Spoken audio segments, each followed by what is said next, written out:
back to the Next 100. It's me, Molly. Thanks for joining me today. It's a beautiful Wednesday morning if you're listening to this right when it comes out. But if you're not, hopefully it's a beautiful day no matter where you are.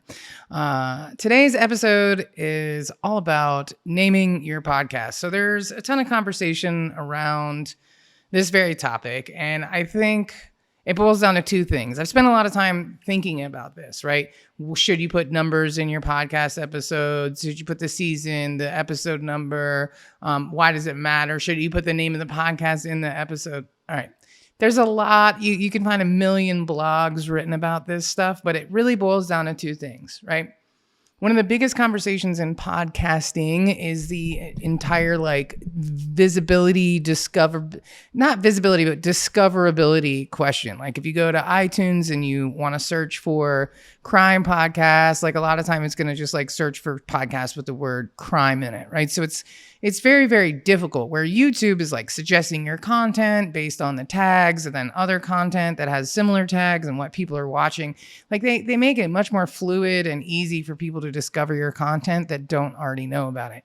But with podcasts, it's a little bit different aside from podcasts on YouTube. And so there's two conversations here. It's discoverability versus searchability. Okay. And these are two very different things. Like being visible and being discoverable are two very, very different things. So let's talk about this for a minute. One is really SEO, right? Discoverability. What are the words that you're using in your title? What is the description about? Are you using search engine optimized, words for you in your titles, in your description, everything else, in order for people to discover you, right? That is why you would never put a number of your episode in the title. And a lot of people will argue that, okay, my concept here is it's SEO, and you don't need to put the number in there because it's chronologically already listed.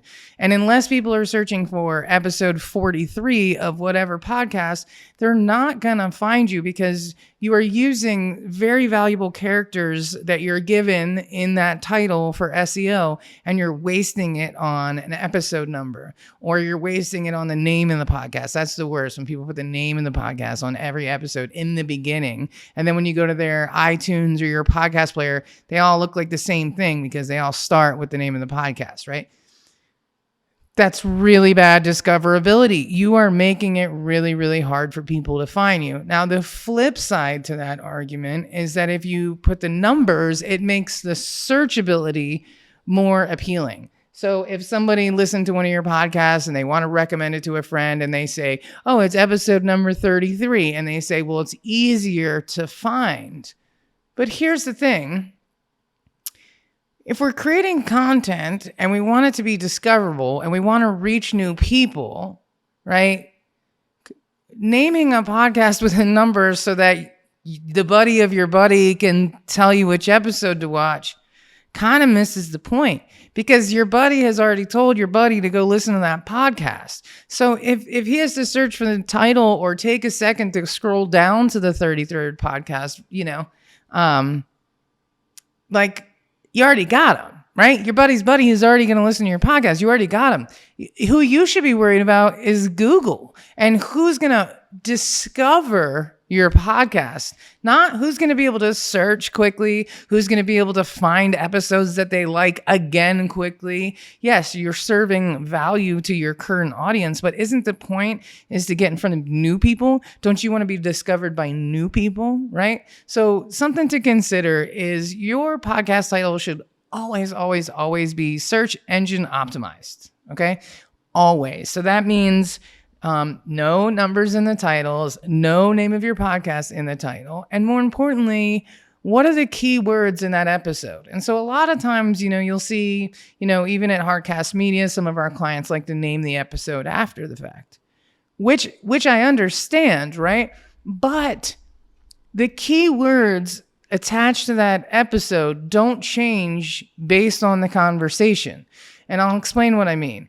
If I'm interviewing somebody who's a, expert in flowers, right? And we're talking about wedding season, it doesn't matter how that conversation is going to go down. I know in advance, we're talking about wedding season and we're talking about flowers, and those are going to be my keywords. So the title is going to be something like how to navigate this wedding season with a flower shortage, right? It doesn't matter if me and that florist talk about roses and peonies and whatever. It doesn't matter. That's not going to shape the conversation. It's not going to change the keywords. And so, you know me, I'm really big on strategy, production, and amplification, right? And so if you're dialed into the strategy, then you really want to name your episode based on those optimized keywords so that people, when they are Googling for these things or searching on YouTube, YouTube and Google, number 1 and 2 search engines in the world are going to suggest your content because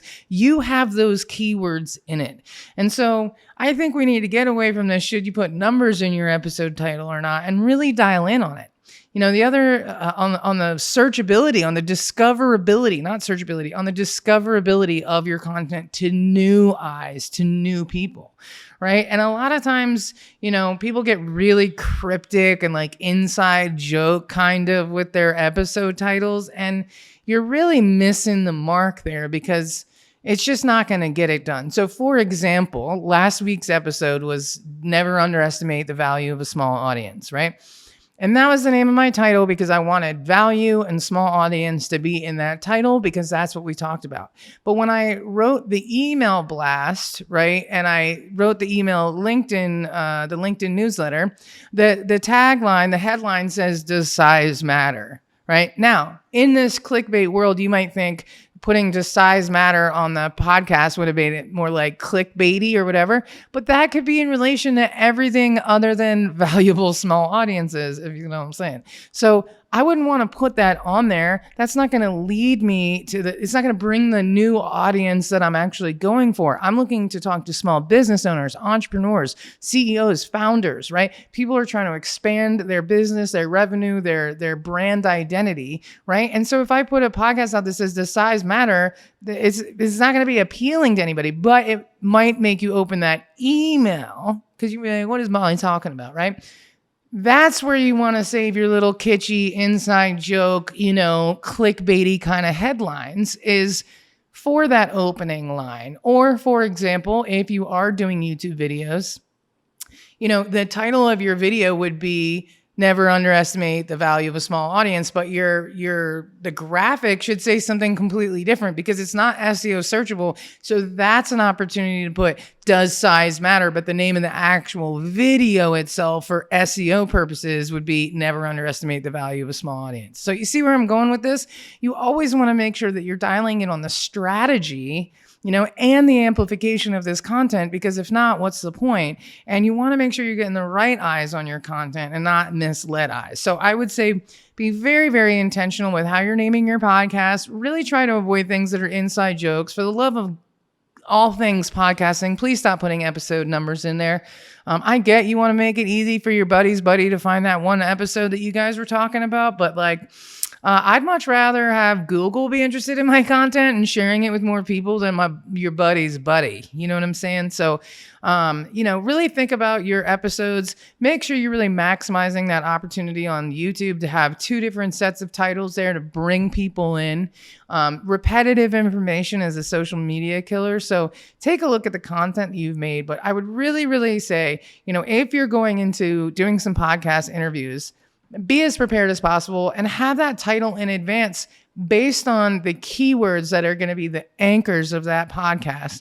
And then your description and your social media post and your marketing efforts can have that little funny inside joke, "does size matter" kind of tagline to it because it might get some new eyeballs on it, right? So, so on that note, I'm going to keep it short and sweet. Hopefully I gave you something to think about, but remember, me, the 3 pillars, man: strategy, production, and amplification. And it's relevant to all digital media. And so you're going to hear this a lot from me. So I hope it was helpful, and I'll catch you on the next one. All right, as promised, it's time for the book report. All right, so this week's book report is Get Different by Mike Michalowicz. And he's a super solid dude. I like him. He's very positive. I don't know. I said that like I know him. I don't know him. But I've read a couple of his books, maybe 2 or 3 of them now. Fix This Next is one of his. But I just love his super positive, quirky, like take on things about getting different with your marketing and being different than other people, but also being logical about it. And I think there's real value in that, right? Like we just talked about like how to name your podcast, and it's really easy to get caught in this like Gary Vee, like 100 pieces of content and everything has to be clickbait. And listen, when everybody is doing that, right? When everybody goes right, you should go left. And the reason why is because you got to stand out a little bit, right? Like Mike says in the book, if you're in a room with 100 gray suits, then be the guy in the blue suit, right? Or be the woman in the blue suit. And so I like this idea of standing out and doing things differently, but also doing it with intention and not just integrity, but with a strategy like SEO and making sure that you're creating content that people are actually looking for, and being really intentional, but also being different, stand out, do something a little different, get people's attention, right? Like if you think about people like Gary Vee, why do they like him? Because he stands out, he's different. He's not the normal, yada yada that you hear all the time in business meetings. He shakes things up a little bit. People like that. People kind of want to be like him in a sense. And so that could be very different for you, but you want to create these, memorable, unique experiences that make people feel connected to you in some kind of way. And the book is full of ideas to do that. So, and he's full of like bad dad jokes, but he's, it's nice. It's kind of nice to hear somebody who doesn't take himself too seriously, but also is a like legit dude. And he talks about his failures, what worked, what didn't work, all that. It's a good book. It's an easy read. He seems to be a nice guy. I bet he's fun to hang out with. He probably doesn't take himself too seriously, and I appreciate that about him. So, good book. I would definitely recommend it. If I'm out of 5 stars, I'd probably give it a 4. 4. I didn't regret reading it. I didn't love it. It was a good book, right? When you try to read a book a week, they can't all be like super winners, right? And I probably get a little jaded. There's a lot of repeating information, but I'm talking about this one this week because it's good and I liked it, and I would definitely recommend getting it. So the link is in the description there. You can head on down and get you a copy of that. I'm a big fan of Audible, real big fan of Audible because I like to listen to things because I find that the hardest thing to do. I'm Irish and Catholic. We don't listen so good. So Audible is a life lesson for me and a great way to learn. So I hope you enjoy the book. If you've already read it, let's talk about it. And yeah, man, until next time, be good and catch you on the flip side. Thank you for tuning in to the Next 100, sponsored by Heartcast Media. We are a digital media creative agency focusing on branding, marketing, strategy, and amplification. From personal branding to podcasting, we've got you covered. And to continue this conversation, join me on Instagram. My personal account is Molly D. Ruland, and of course, you can also find us at Heartcast Media. That's where the really good stuff is going down. So join me there. Let's continue the conversation, and until next week, have a good one.